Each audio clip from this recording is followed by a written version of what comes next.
All right, good evening, ladies and gentlemen. Again, thank you for coming out for the Tuesday, the weekly update here at Upcountry. This time we want to introduce our acting administrator for the Maui Emergency Management Agency. How about a nice round of applause for Mr. Joshua Akinde?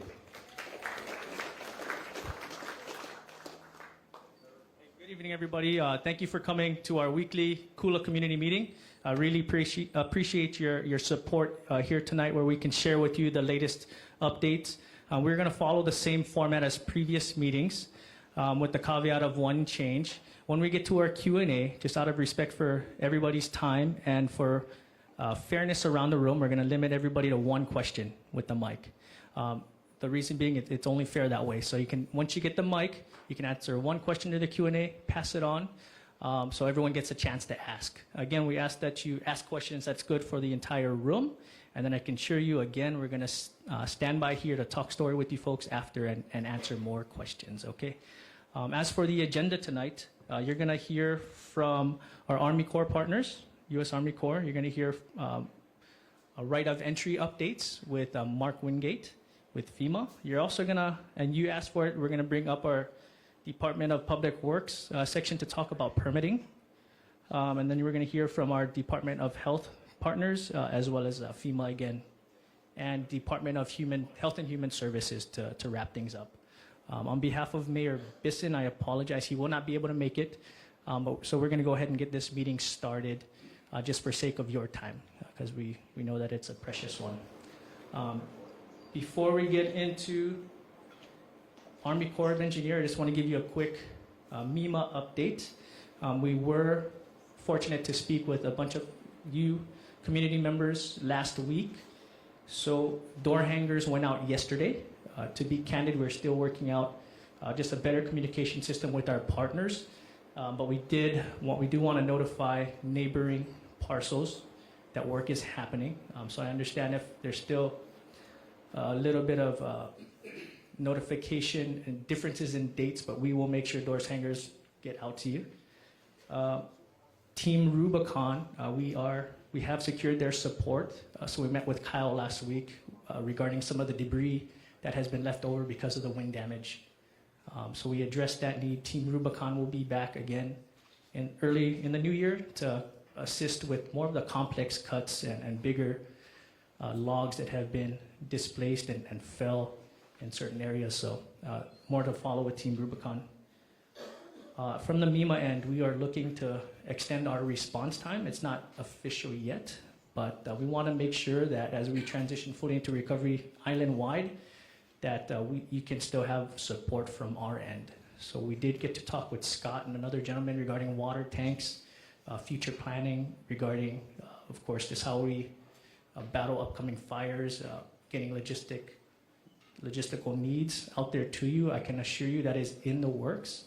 I don't have finite timelines for you yet, but we are working out those plans, and we have submitted and requested for funding for some of those, but it's going to take some time. But those projects are noted and are in the works. As soon as we have a timeline for them, we will gladly update you with them. Okay? So without further ado, Colonel Curry. Okay, thanks, Joshua.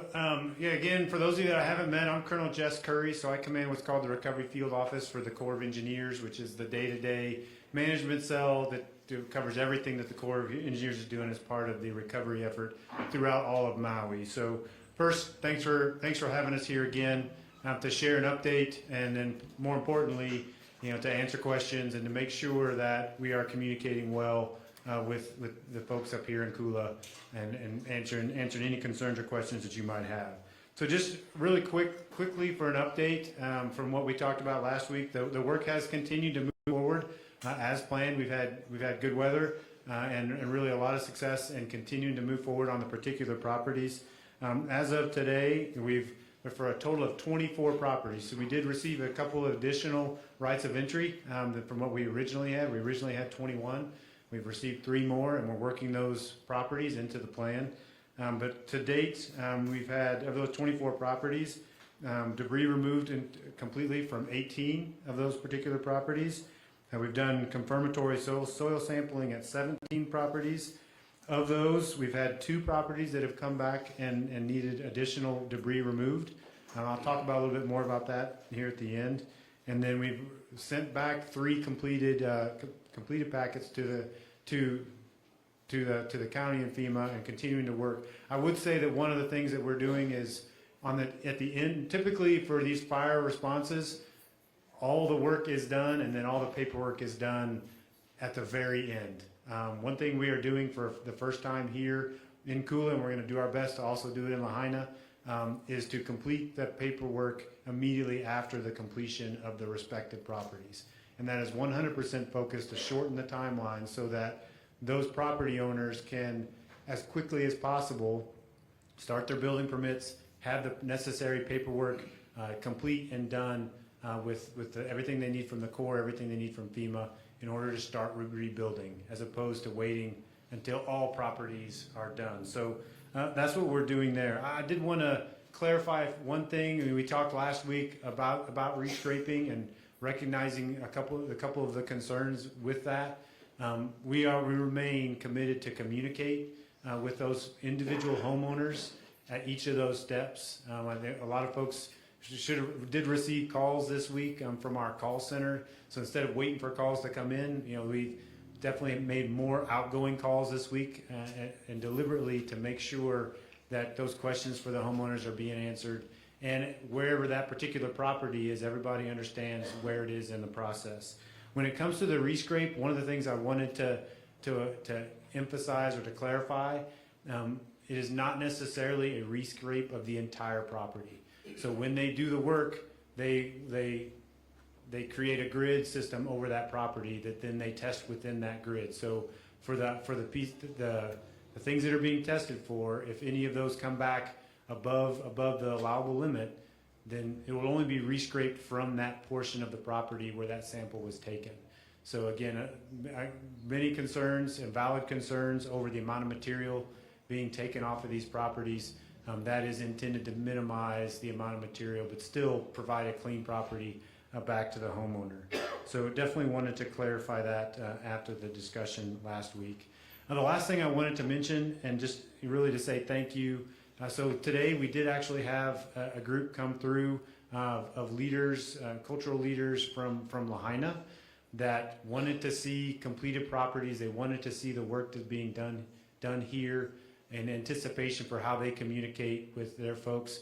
So I just wanted to say thank you. Thank you to your community for allowing them to come and be on the streets here to see that work being done. It's going to be extremely helpful in the future, as again they answer questions and to people that have concerns or want to know what it looks like. So I want to say thank you to those folks that allowed us to come and see either from the street, or for those that also allowed us to actually walk on the property today with those leaders.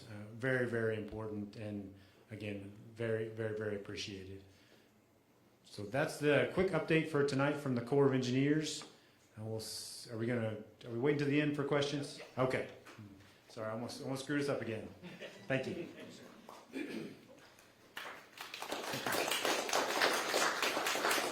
Thank you for that update, sir. Next, folks, you'll be hearing from on right of entry from Mark Wingate.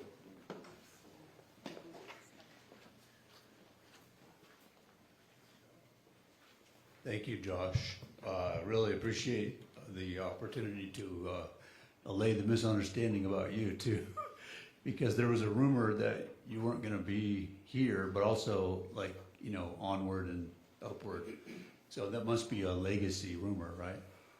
So I'm Mark Wingate. I'm the Debris TFL for the Debris Mission, and I just want to start by saying you guys have been through a lot, and we appreciate that. Okay. So, wherever we can add transparency to your awareness, we appreciate that opportunity too. On ROEs, I want to say thanks, because we have 24 out of 24 ROEs in Upcountry, and that's fantastic. I mean, as Colonel Curry indicated, we added a few, okay? So then I think there have been a few ROEs that came in, that were aligned with homes that had no damage at all. So, you know, that's curious from our point of view. That's challenging because our mission, our mission is really private property debris removal for homes that sustained pretty well full destruction, where there's an ash halo, and we're taking the, you know, the ash and you know, starting with 6 inches below the soil ash interface, and then further, as Colonel Curry indicated, as needed based on, you know, action levels on the soil sampling results. Okay. For additional context, we normally do not do soil sampling. That might sound surprising, but, you know, FEMA has an authority, Stafford Act, there are limitations. Our usual mission, and some of you, like Tom, has heard me say this before, our normal private property debris removal mission is limited to taking out the ash, burned household items, partially burned household items, and the rest of it is pretty well limited to what is, you know, poses a hazard to work crews, okay? But for this event, we increased FEMA funding to include additional efforts, okay? And those additional efforts are significant. Foundation removal, cars, vessels. You know, we're finishing up that last vessel in the harbor today, this week. Demolition of structures based on counties' determinations that the structure needs to be demolished. Commercial properties, and the one that we're the most trepid to take on is soil sampling and then commensurate excavation. So I just wanted to provide that context for those of you who haven't heard me say that before. And you know, I don't know where the rumor started exactly about filling out rights of entry where you don't have a you know, fully damaged or significantly damaged home.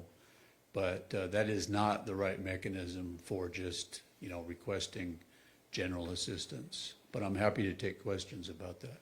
Are we supposed to wait till the end? Or? Okay. So thank you.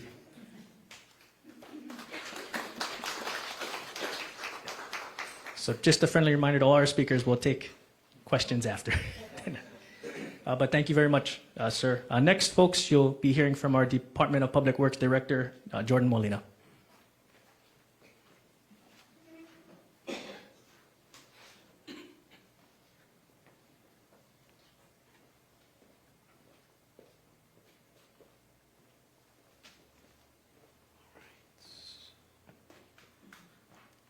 Good evening. My name is Jordan Molina. I'm the director with Public Works.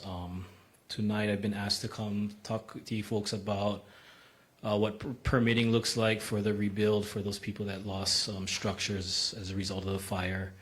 So earlier this week we had posted some frequently asked questions with responses to kind of, the common questions we've been getting about permitting and how the rebuild is going to go. So I'm just going to basically run through those for you guys today if you haven't already seen them. So one of the questions is there a special process to apply for building permits? So at this point, there is no special process. You would submit the same way that anybody else submits a building permit, which is through the county's MAP system. But in that regard, we are working to set up an emergency permitting office to just focus on the rebuilds for the fire affected parcels. And so that effort is underway at this time. So another question is, if your parcel is in a damaged area, can you submit for a building permit? So currently you can submit your building permit for your rebuild. There's no prohibitions on that. What is limiting is Ordinance 5562, which the council adopted back in September to address the debris removal process, has a prohibition on permit issuance. And so until we get the verification from either the Army Corps, if you're enrolled in the government program, or the final approval by us, the county, if you're going to undertake it on your own, that's going to be your trigger before we can actually issue the permit to start reconstruction. Oh, here's the favorite one. How long will it take to get my permit?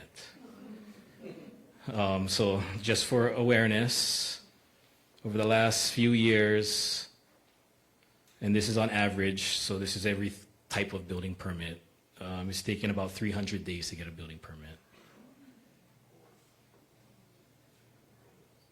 So, as it relates to our parcels that were affected, you know, the staff within my office and all the agencies involved that with reviewing permits are making an effort to prioritize those applications that come through. So as we see them, we know where your parcels are, we have that list, and so we're gonna flag those to try and get those processed as quickly as possible in the interim while we're setting up the emergency permitting office.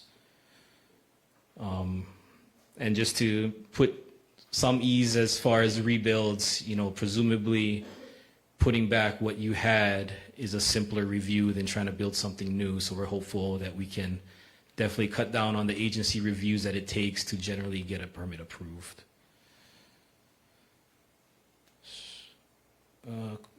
Another question is whether any fees will be waived. At this time, we are not proposing to waive any fees for the rebuilding process. A large driver of that is representing to our federal partners that we have a need for that revenue. And if we waive the fees, then we're sending a signal that we are not in need of their assistance. So that is a critical component that we look to try and maintain our ability to remain eligible to get federal reimbursement, some of the additional activities it'll take us to support the rebuild and the permitting for the rebuild.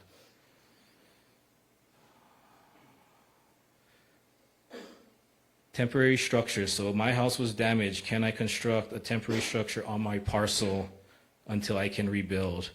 The short answer is yes. We do have an existing temporary structures process. It's not really tailored for dwellings, but we are working to tweak that to allow people some options on how to get interim housing back on their parcels while we work towards the permanent rebuilds.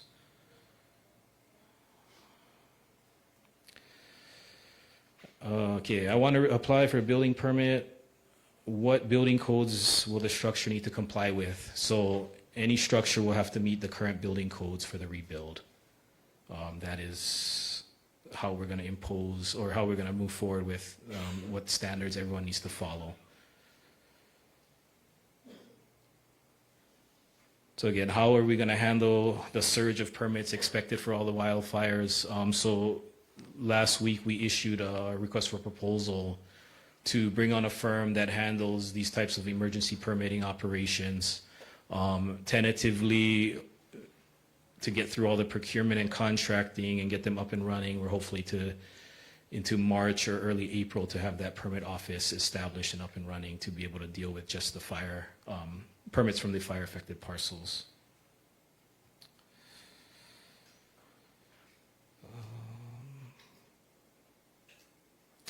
I have some questions here regarding any current permits in process that people may have. I know there's not too many of these, but if you have an active building permit, can you continue to build under that permit? Yes, you can, provided that we got to first complete the fire debris removal process and certify that that has been completed adequately. If you want to modify your plan, because obviously if you were mid-construction or doing an alteration and now you need to do a complete rebuild, that's a little bit different scope. Unfortunately, those permits will have to get resubmitted and get processed as new submissions. Similarly, if you have been issued a permit, that work can commence as long as you get, not so much for Kula, but for Lahaina, you've been cleared for re-entry, which now has been completed, and any fire debris has been completed. Removal has been completed.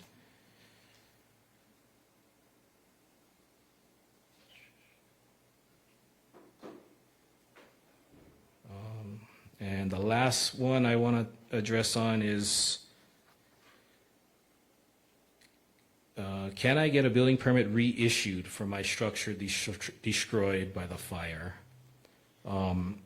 So what the Department of Public Works is going to consider is reissuing permits for any recently built structure, which is being defined at 5 years before the fire. So this takes us to August 8th, 2018.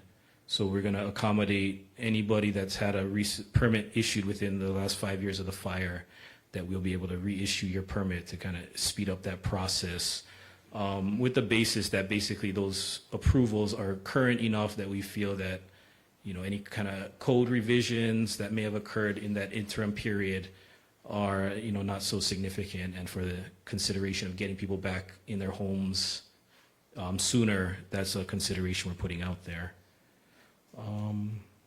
So that's all I had to offer for you tonight. I'll be available later for any questions. Thank you.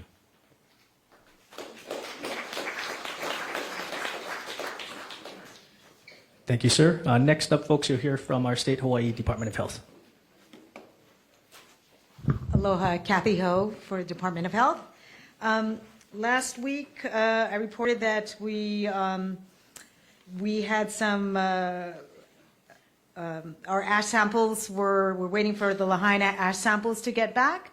We did get them back. It was posted on our website on Sunday, so you can view those there. Today and tomorrow, there are 2 teams from the Clean Air Branch that will be on island to install additional purple air sensors, and we'll get training from EPA on EBAMs. Last week also I reported our first weekly air samples, and that was for November 10th through the 15th.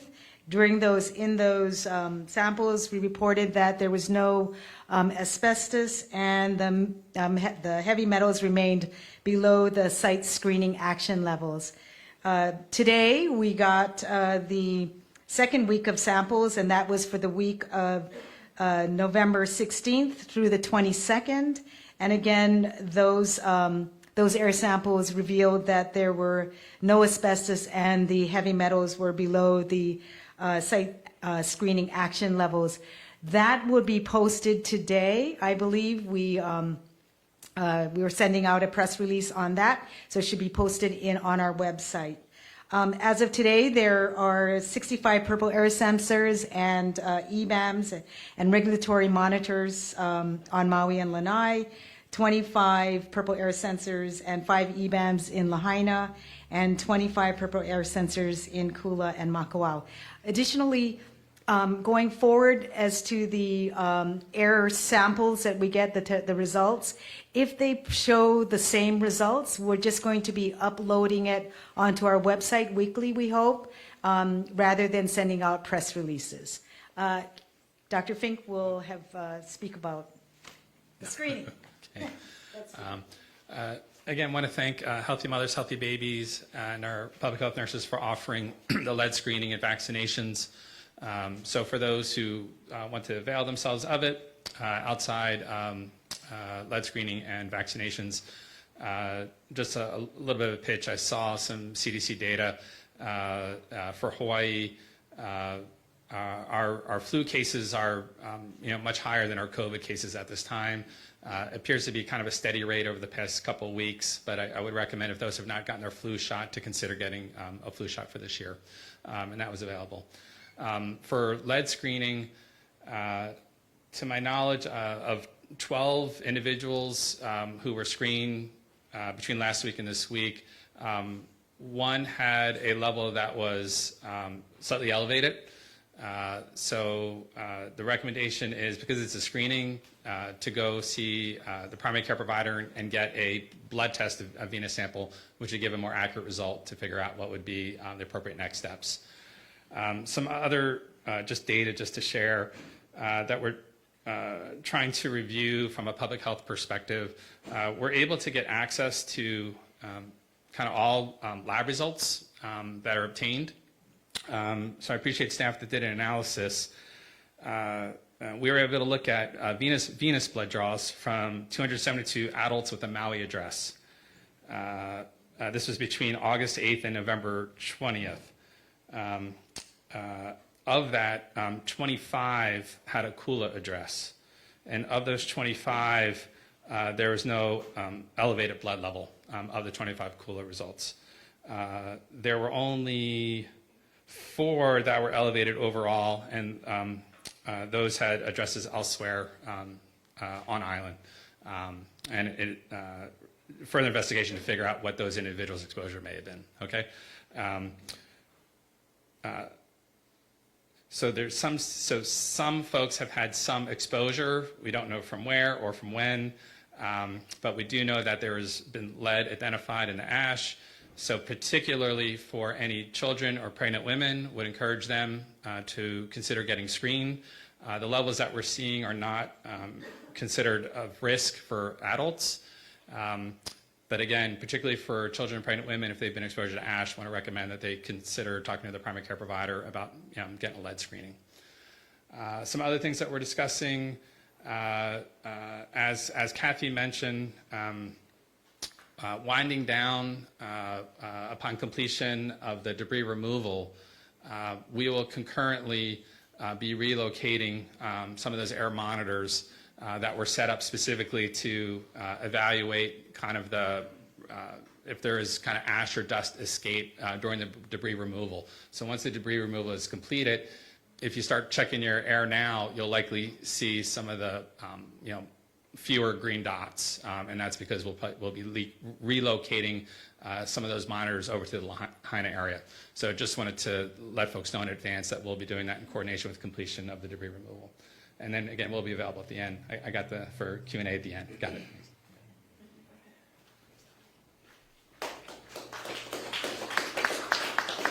Thank you, doctors. Next up, we'll hear from FEMA. Todd.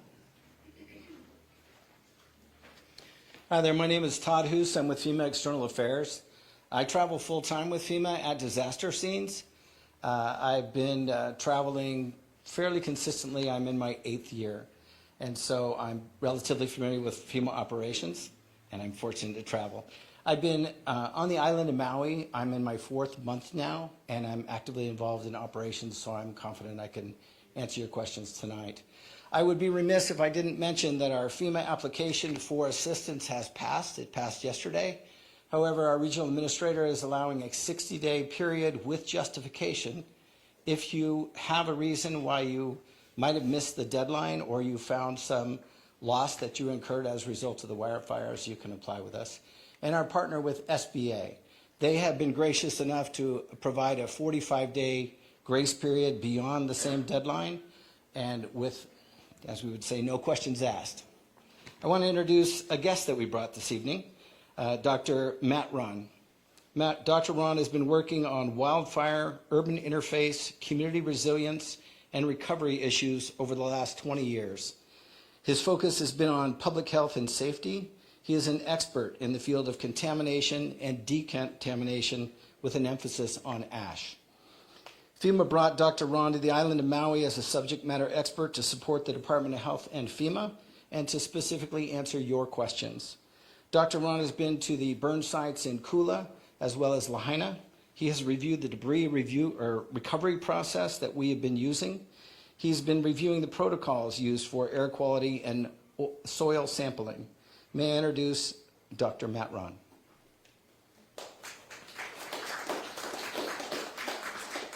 Well, good evening. Just call me Matt. A little bit on my background just to help you understand where I come from. I was involved with the first large-scale wildfire in San Diego back in 2003. It's called the Cedar Fire. It's kind of the first major event that the nation had experienced of that sort of scale and magnitude. We've learned a tremendous amount in the last 20 years, and so it's with that sort of perspective of seeing how things have changed over time that I come here tonight. I also have been doing research and education in this field for the last 20 years as well. and like was mentioned, mostly in the public health and firefighter health and safety. We do a lot of work on protecting our firefighters because they have, really the highest levels of exposure and contamination when they're fighting on these incidents. And so we do a lot of research to not only help understand how to decontaminate those first responders, but also on the protective gear and helping to improve protective gear and PPE for them as well. On a personal note too, I wanted to mention, and I know local government is involved and I see public works. I used to serve as the mayor for my city as well. I just retired this last year because politics stopped being fun. And really, from my perspective, seeing how this response has been, knowing the folks that are out here, and being able to have the opportunity to review the information and the data presented to me, I have to say that, we've been on a number of incidents over the years, and it's been a remarkable response here. Resources that have been brought in, the additional work that's been authorized by Army Corps and FEMA and others. You mentioned some of that earlier about the soil sampling and other things that go well beyond the standard protocols that we do have. And then, just the work that's been done from a community outreach perspective. Having these continuous meetings, having that outreach and communication is always one of the most critical pieces that in a lot of cases gets overlooked. So I would, I'm happy to answer any questions that you all have. Happy to stick around and spend as much time as you need. But I also wanted to say one other thing, which is, on the data that we have had the opportunity to review, the information we have looked at, again, it goes well beyond the standards that we typically see, and we're very encouraged by the information that we were presented with and the data that we have reviewed. It's not just me doing this work. We have a team of public health experts as well on our staff, and then work with some of the foremost experts in cancer, and occupational exposures in the country. So, again, happy to stick around and answer anything you need at the end. So thank you for having me here tonight. Which city? I'm sorry? Which city? The beautiful city of Temecula. All right. For those who know. Thank you, sir. To round off our presentation agenda, we'll be hearing from the U.S. Department of Health and Human Services.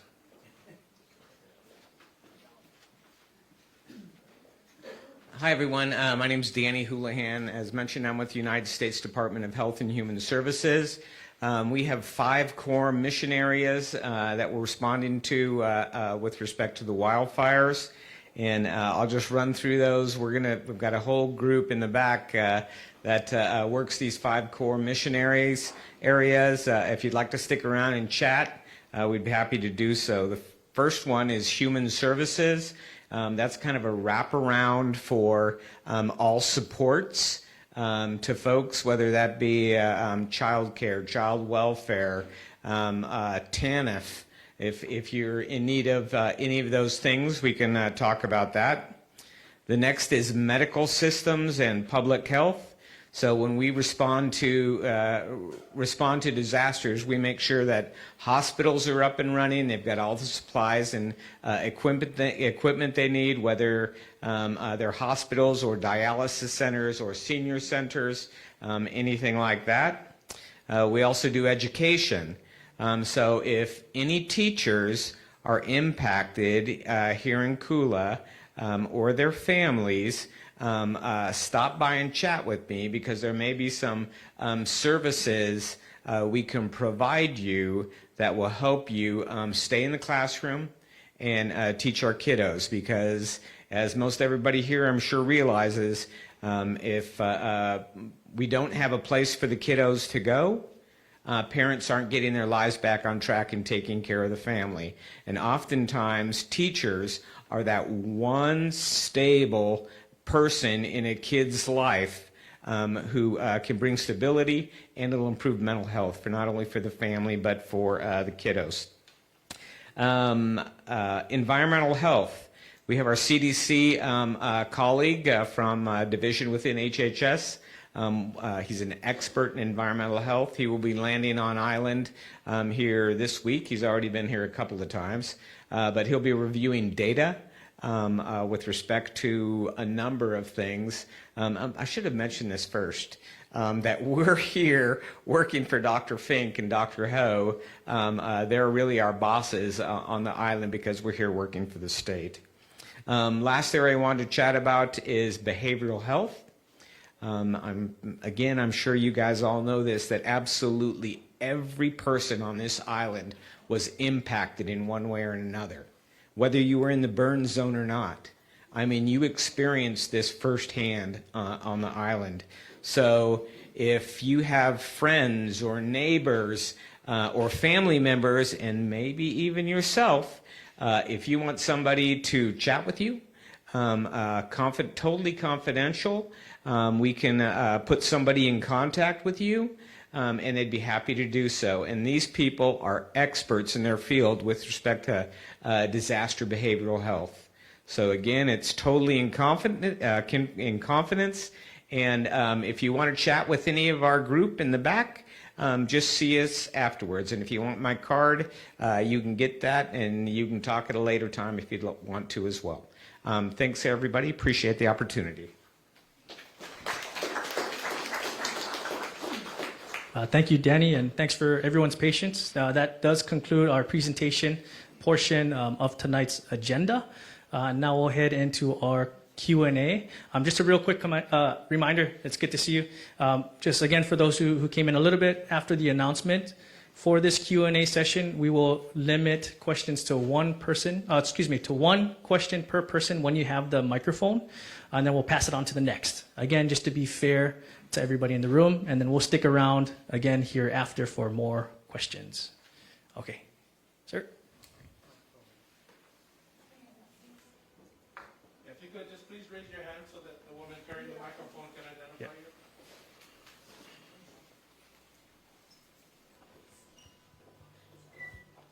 you. Actually, I have two questions and a comment, but I'll follow the rules. I ask you one question. Thank you. first.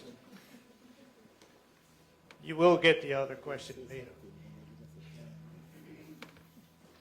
So the Board of Health and permitting process go hand in hand for this question.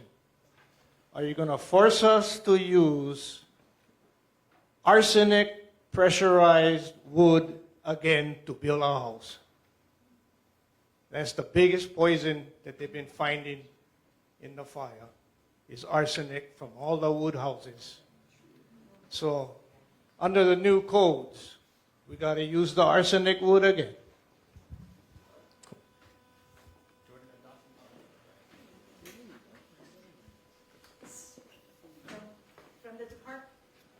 From the Department of Health's perspective, we don't get into what you use to build your homes. But I do believe that arsenic is no longer used in CCH is no longer used in wood. So what's the new poison that we got to worry about? Under the building code, you're not required to use any particular material. You just got to have a material that meets the requirements of the building code.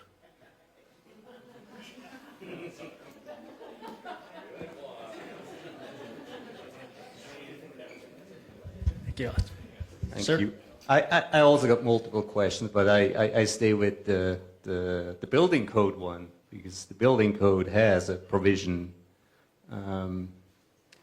of approval by default for emergency rebuilds within 10 days. These have to be returned or they're approved by default. Can you comment on that, whether that's going to be the case? Because most people don't have 300 days to wait for a permit. They're going to run out of money that the insurance is going to pay them for staying out of their houses.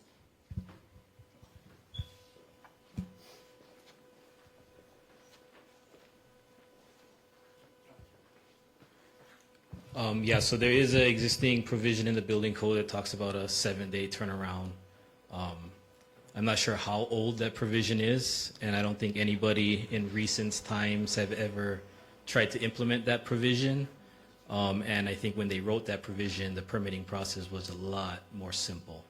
But we have been coordinating to make sure all the review agencies kind of get ahead of the game to understand what kinds of applications we anticipate and to basically distill down their requirements so these turnarounds can be quick so that we can get you closer to 7 days than to 300 days. Thank you.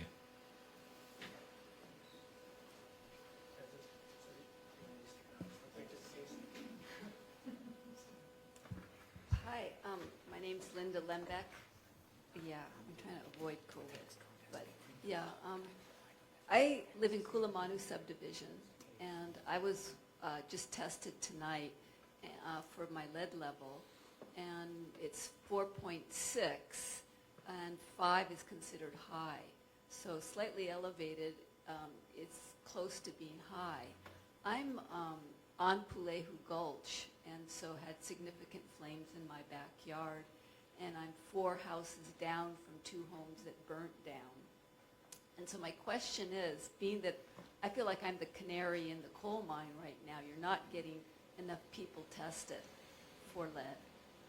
And so I think all of my neighbors should be notified that we have had some significant elevation of lead in at least one person being tested from this neighborhood.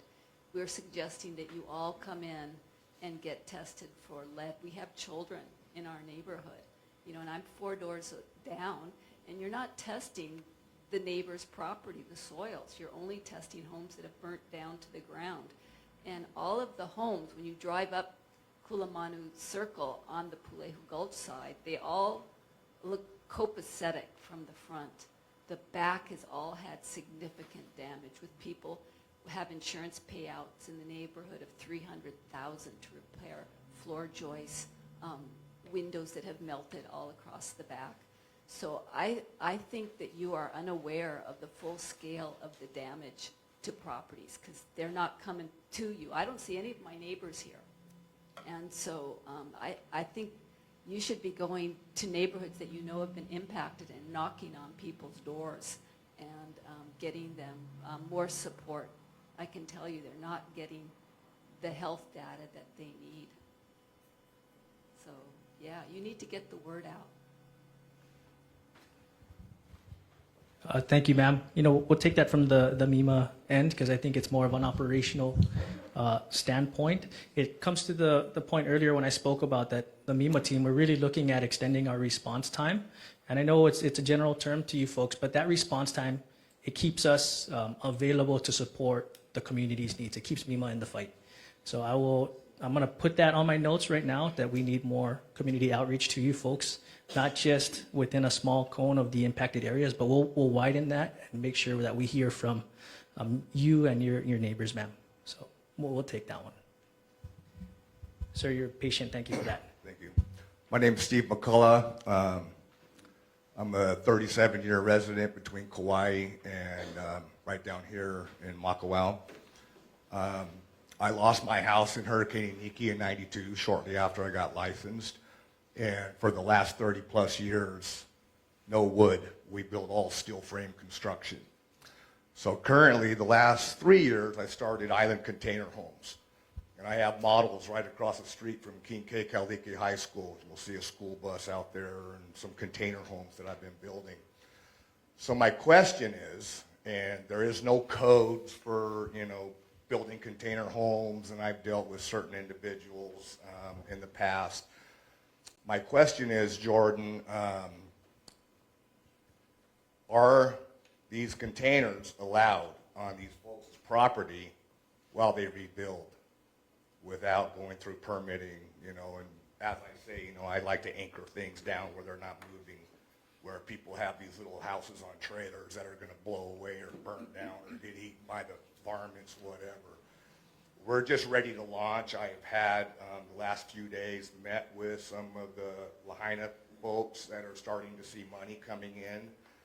And I got wind last week that if your lot is 7,500 square feet or larger, you can put a structure that is, acceptable. And I recommend, I come and see me. you know, come see what I'm doing, give recommendations. But is this something that I can start doing and not wonder if I'm going to get red tagged or if the owner is or whatever?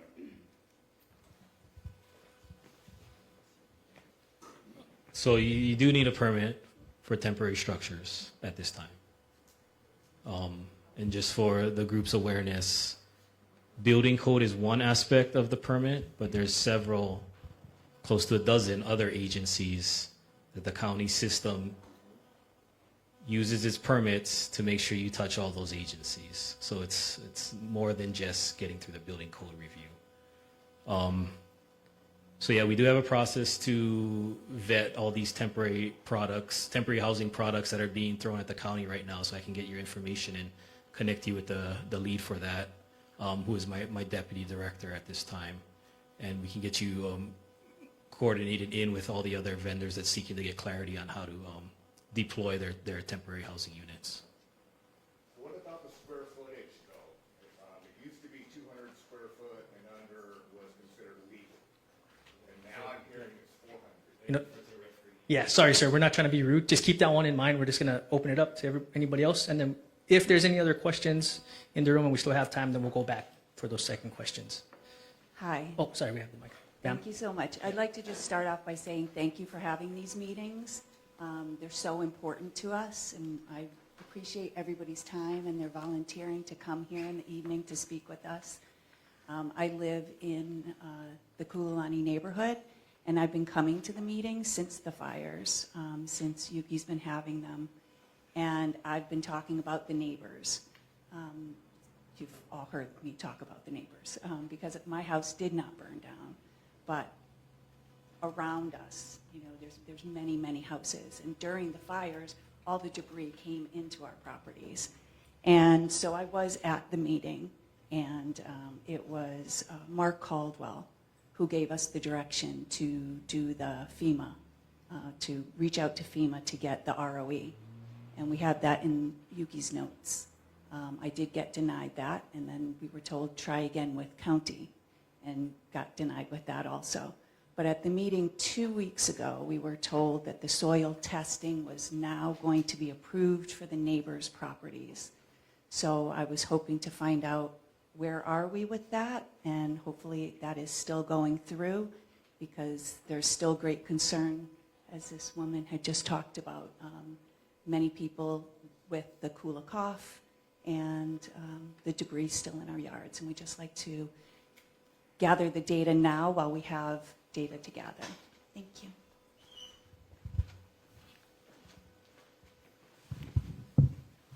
Yeah, I really appreciate you bringing that up.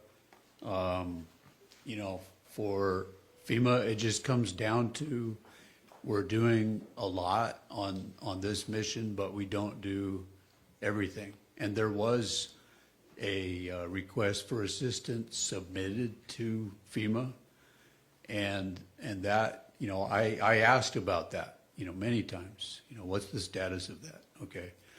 And, you know, it comes down to, you know, three things I think were implied with that RFA. Kathleen, correct me if I'm wrong, but I think it was ash sampling, soil sampling below the ash, and removal of the ash. And just so we're clear, the overall context for that has to do with ash that was blown over from other homes into your yards, right? And it's just something that we don't do. It's just like we don't do every aspect. FEMA is just one agency. There are lots of partners on this overall mission. And, you know, if I can give you an analogy, if a fire department responds to a fire and they fully exhaust the fire, they don't stay to do other efforts like debris removal. It's just an authority limitation. All agencies have authority limitations. So.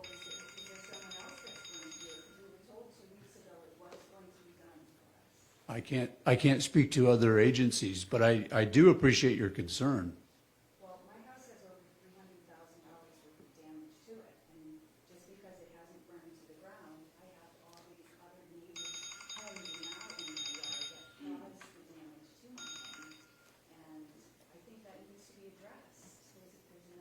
here that feel that way. Sure. So I think generally speaking, what drives the identification of what we call phase 2 private property debris removal work is the phase 1 work that EPA did where they just went around by hand to pick up hazardous materials. Okay. So the list of parcels that we go by for phase 2, generally speaking, is phase 1. So if EPA didn't do that kind of work on your parcel, then I'm not saying it's ineligible. I think that for significant damage, that probably warrants a look. Okay. Well, we can take a look at it, FEMA and the Corps of Engineers. Okay, so FEMA's denied it twice already. I didn't agree.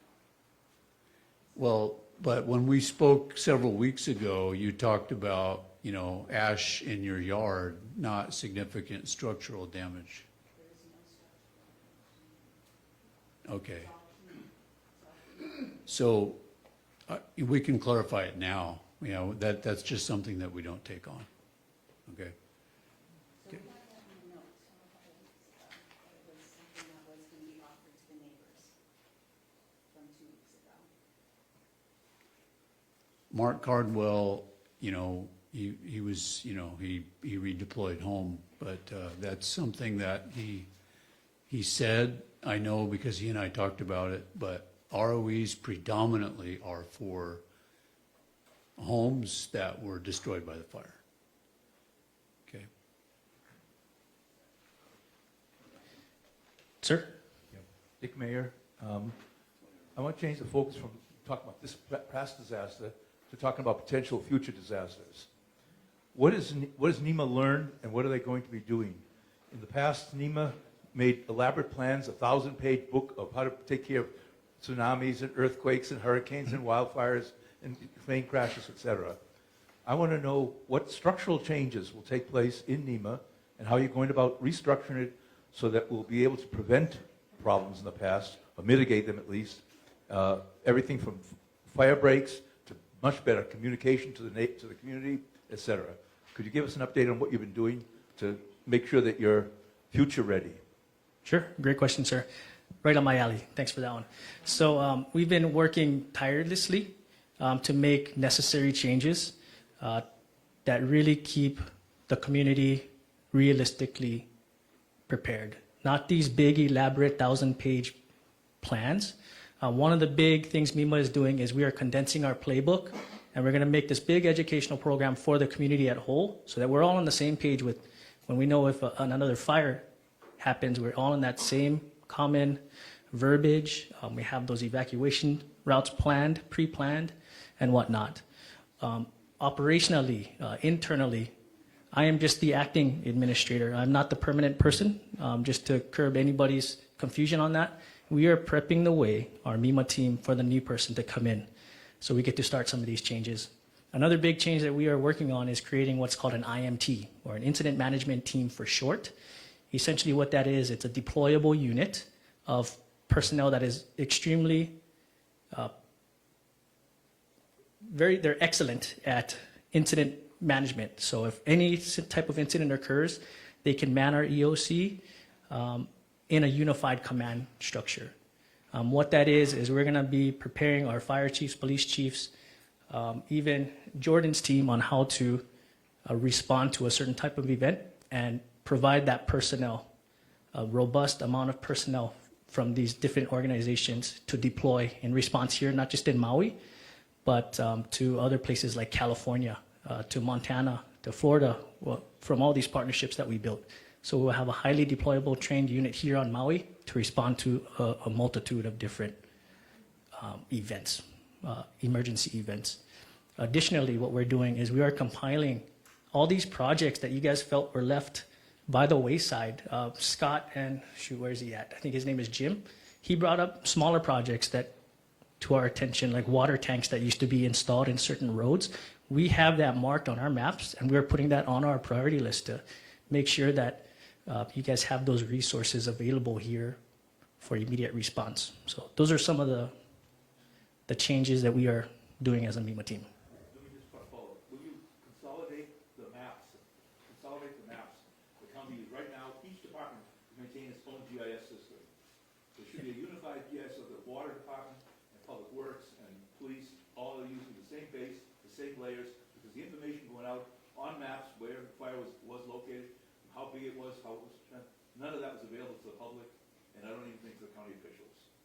Sounds good. So sorry, I know we're going into the two-question rule. Do we have another hand up there? When we're finding that person, I can answer it. Could you please get the gentleman the mic to answer it real quick? On our mapping, we've had communication with Pacific Disaster Center and our ITSD team, so our IT team.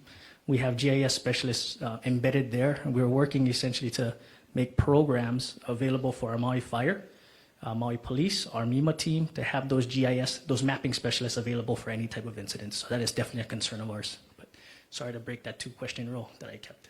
Thank you, sir. Sir. When can we expect to hear from insurance commissioner concerning the victims of the long-term lodging situation?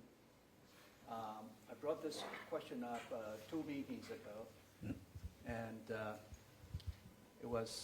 the answer was we will bring the insurance commissioner to come here to discuss the situation, because it scares me when you mention that 300 days the permit. And if you improve by 50%, just do the math. That's 150 days. And that's 5 months.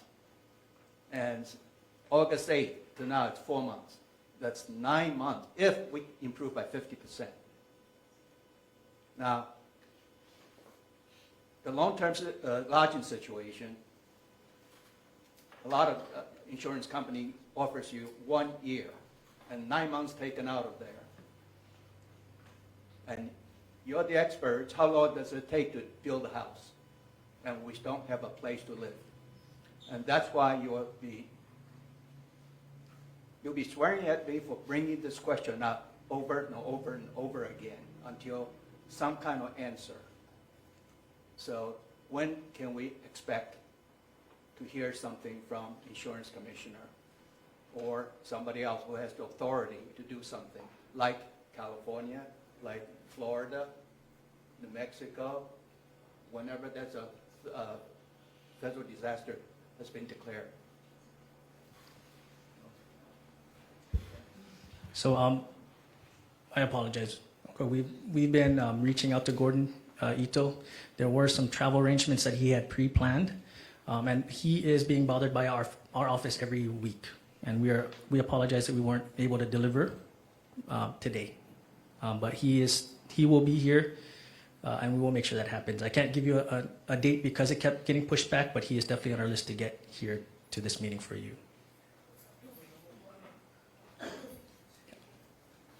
Thank you. Ma'am? Okay, so back to permits. Jordan, I know you have issues, but the main issue is Department of Water Supply. I don't see anyone here for the Department of Water Supply. So my first question regarding the Department of Water Supply, are these lots going to be required backflow preventer? And is someone going to rattle Department of Water Supply cage to get their permit review process expedited a little bit? Because they are the agency that holds up majority of the permit process. We'll have to, I'm not sure about the backflow preventer, if they're going to be mandating that at this point. And we do shake their cage, at least daily in our infrastructure meeting and 3 times a week in our permit meeting.